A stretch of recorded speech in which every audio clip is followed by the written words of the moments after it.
Assalamu alaikum everyone, this is Introduction to Psychology Part 1 PSY 312 by Dear Knowledge. So today in this video we will be starting the neurons, and today in this video we will be discussing the communication between neurons.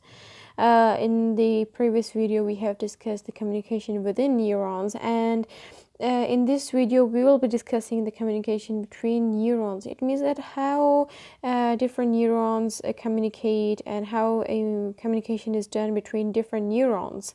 So within this topic, the communication between neurons, we will be discussing the synapse, where a neuron meets, and under this topic we will be discussing the sending signals, which is a chemical as a courier, and then we will be discussing the receiving signals, in which we will discuss the postsynaptic potential, and in our next video we will be discussing the integrating signals, in which we will discuss the neural network.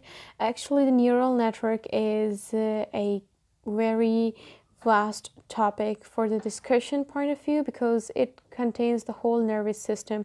So in this video we will be discussing the sending signals and receiving signals, and we'll also discuss a little bit about synapse. And in this video you will come to know what actually synapse is, and what is the function of a synapse, and how does it communicate. It's a source of communication between two neurons. We will discuss synapse in great detail in this video. So, as we have already discussed, that communication in and between neuron is an electrochemical process. So in this video we will also discuss that how the communication between neuron is an electrochemical process, which includes the electrical process and chemical process. So in this video we will also answer some important questions, like if the communication between neuron takes place at synapse, the junction between two adjoining neurons. So how is information communicated at a synapse, and what is a neurotransmitter, and what is its role in synaptic transmission? So in this video we will be discussing these questions and the answer of these questions in great detail. So let's come to the synapse. I have included some definitions of the synapse. These two definitions were very much easy, so I've included these definitions in my video.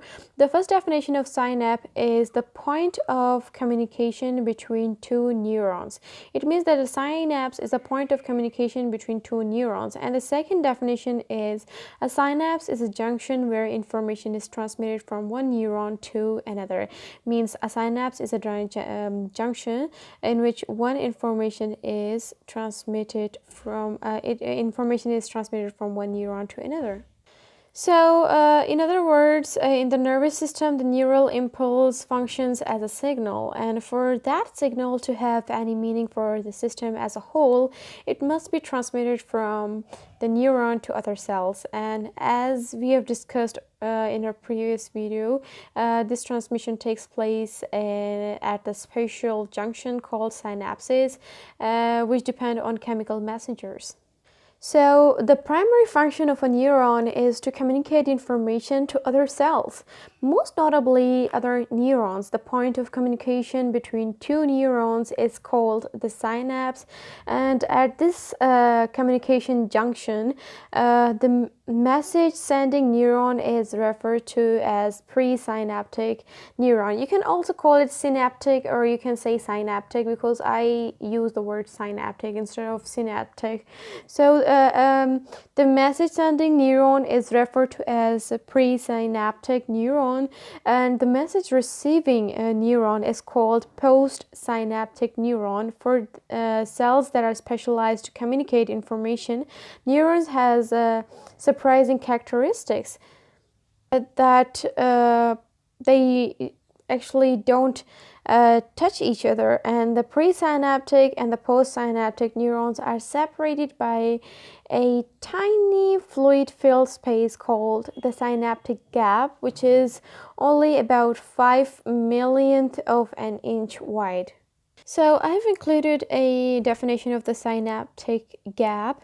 Actually, synaptic gap is a tiny space between axon terminal of one neuron and the dendrite of another neuron. Like you can see in this picture, this is the axon terminal of one neuron and the dendrite of an adjoining neuron.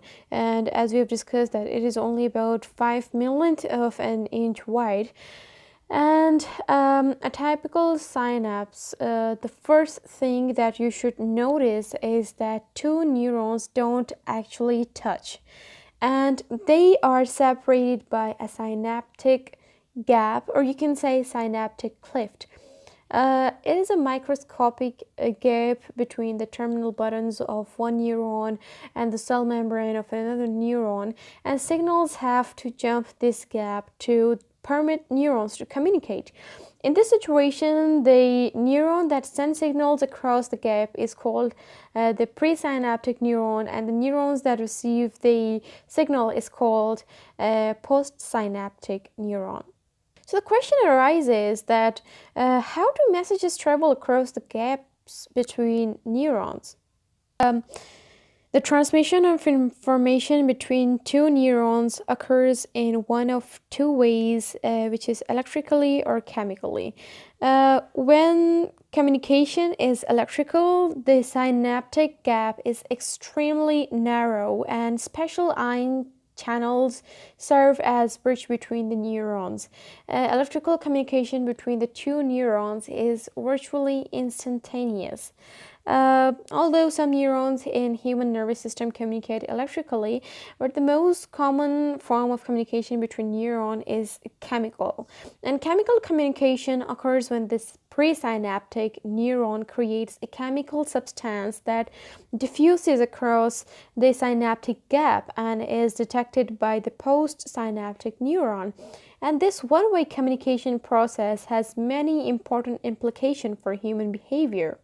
So here is how chemical communication takes place between neurons. When the presynaptic neuron is activated, it generates an action potential that the presynaptic neuron is activated. When the presynaptic neuron is activated, it generates an action potential that travels to the end of the axon. And at the end of the axon are several small branches called axon terminals. Axon terminals are the branches at the end of an axon that contain tiny pouches or sacs called synaptic vesicles. So floating in the inferior fluid of an axon terminal are tiny sacs called synaptic vesicles, and synaptic vesicles are basically a tiny pouch or sacs that in the axon terminals that contain chemicals called neurotransmitters. So you can see here the tiny vesicles of the synapse, which are called synaptic vesicles. And the synaptic vesicles hold special chemical messengers manufactured by the neuron called neurotransmitters. And the definition of the neurotransmitter is very simple. It's the chemical messengers manufactured by a neuron. So when the action potential reaches the axon terminals, some of the synaptic vesicles dock on the axon terminal membrane and then release their neurotransmitters into synaptic gap. These chemical messengers cross the synaptic gap and attach to receptor site on the dendrites of the surrounding neurons. And this journey across the synaptic gap takes less than 10 millionth of a second. And the entire process of transmitting information at the synapse is called synaptic transmission. So the definition of synaptic transmission is the process through which the neurotransmitters are released by one neuron across the synaptic gap and affect adjoining neurons. So do you have any idea now how do messages travel across the gaps between neurons? So the simple answer would be the arrival of an action potential at an axon's terminal buttons trigger the release of neurotransmitters, chemicals that transmit information from one neuron to another within the buttons. But most of these chemicals are stored in small sacs called synaptic vesicles, and the neurotransmitters are released when a vesicle fuses with the membrane of the presynaptic cell and its contents spill into the synaptic cleft. You can say synaptic gap, and after that, after they release, neurotransmitters diffuse across the synaptic cleft or gap to the membrane of the receiving cell.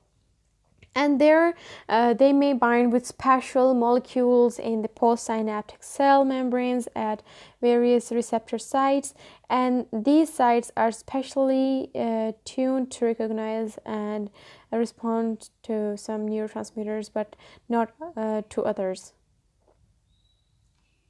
So if we now come to the receiving signals, which is postsynaptic potentials, when a neurotransmitter and a receptor molecule combine, reactions in the cell membrane cause a postsynaptic potential. A postsynaptic potential, so a voltage change at a receptor site on a postsynaptic cell membrane, and postsynaptic potentials do not follow the all or none law as action potentials do. Instead, postsynaptic potentials are graded. That means that is that they vary in size and they increases or decreases the probability of a neural impulse in the receiving cell in proportion to the amount of voltage change. Each type of neurotransmitter has a chemically distinct or different shape.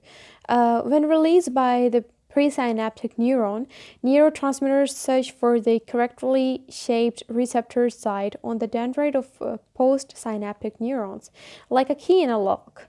And a neurotransmitter's shape must be precisely match that of a receptor site on the postsynaptic neurons.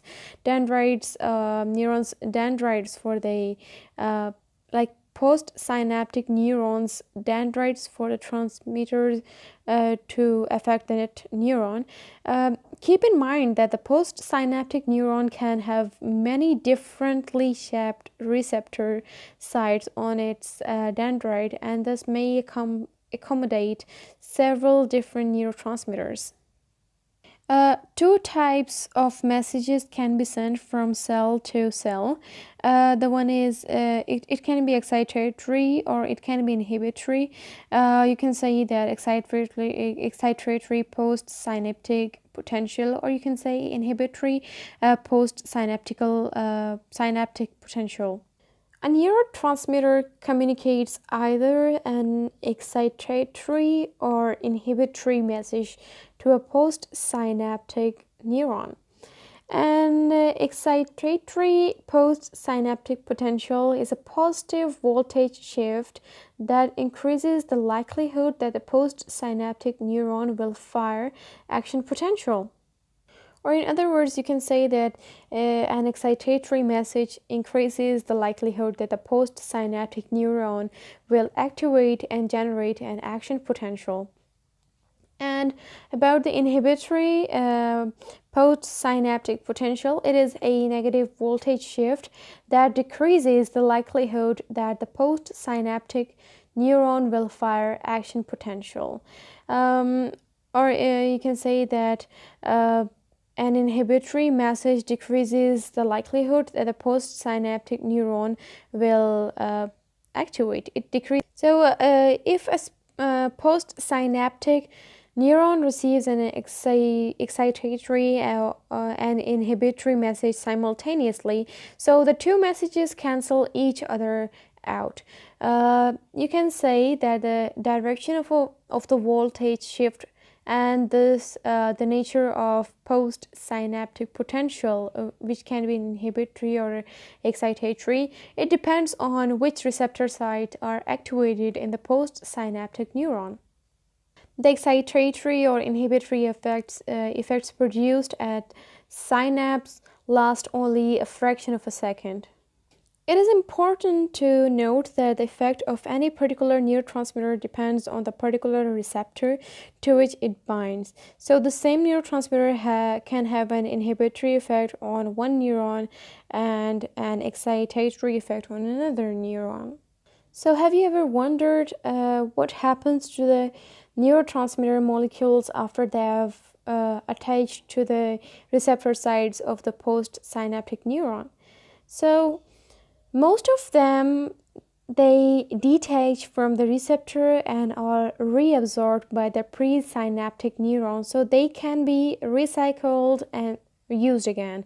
So this process is called reuptake, and reuptake is the process by which neurotransmitter molecules detach from a postsynaptic neuron and are reabsorbed by presynaptic neuron, so they can be recycled and reused again. Reuptake also occurs with many of the neurotransmitters that failed to attach to a receptor and are left floating in the synaptic gap. Neurotransmitter molecules that are not reabsorbed or that remain attached to the receptor site are broken down or destroyed by enzymes. The neurotransmitters drift away from receptor site or are inactivated by enzymes that metabolize, or you can say convert them into inactive form, and most are reabsorbed into the presynaptic neuron through reuptake. As we have discussed, that is a process in which neurotransmitters are sponged up from the synaptic gap by the presynaptic membrane. So reuptake allows synapses to recycle their materials, and reuptake and other so this is the whole you can say reuptake. It actually works like a sponge, like it sponge up from the synaptic gap, sponge all the neurotransmitters from the synaptic gap. So this you can say it is like a reuptake. So let's have a quick revision of what we have studied, because this communication between the neuron is a kind of a complex and complicated type of topic. So I decided to give you a little bit a quick revision. So the quick revision would include an easy wording, and short term you can say I have provided the summary of this whole video. The neural impulse is a signal that has been gathered in a neuron, and if this signal is to mean anything to the whole system, it has to be transmitted to the other cells. As we have discussed, that this transmission takes place at the synapse when the action potential reaches the axon. The synaptic vesicles at their ends release chemical called neurotransmitters that are manufactured by the neurons. And the released neurotransmitters from the presynaptic neuron diffuses across the synaptic gap to the membrane of receiving or postsynaptic neuron. And there it binds with special molecules at various receptor sites, and the neurotransmitters and the receptor sites fit together as a key fits a lock, and thus the site responds and recognize some neurotransmitters and not others. And various neurotransmitters have been identified, yet only few, such as dopamine and norepinephrine and acetylcholine, are of the interest of the psychologist. But that's not the point here. We will discuss this in our next video. Okay, neurotransmitters produce either excitatory or inhibitory effect based on the voltage in the postsynaptic neurons. And if the voltage shift in a positive direction, the cell develops an excitatory, or you can say excitatory electric potential. And if in a negative direction, the cell develops an inhibitory potential. And excitatory potential increases the likelihood that the neuron it reaches will fire, whereas inhibitory electric potential decreases the likelihood that a neuron will send an impulse. After the neurotransmitter attaches itself to the receptor site, it is detached and reabsorbed by the presynaptic neurons so that it can be recycled, and this process is called reuptake. Some molecules that are not reabsorbed are then broken down by the enzymes. So this was the quick revision of what we have studied. This was the end of the video. If you liked the video, your concept is clear, you can click on the like button, and if not, then you can ask us in the comment what topic was confusing, and we will be there to for you. We will try our level best to clear your concept, because our main aim is clearing concept. And for the upcoming videos, you can subscribe to our channel, you can click on the bell icon so you can stay notified all the time whenever we upload videos, especially the request based videos. And yes, if you have any request and you want us to make video on any topic that is confusing and difficult for you, you can type in the comment section, and we will try our level best to make a request based video. And plus, you can share this video with your friends and family so they can also this video also useful to them, because sharing is caring. Until then, Allah Hafiz.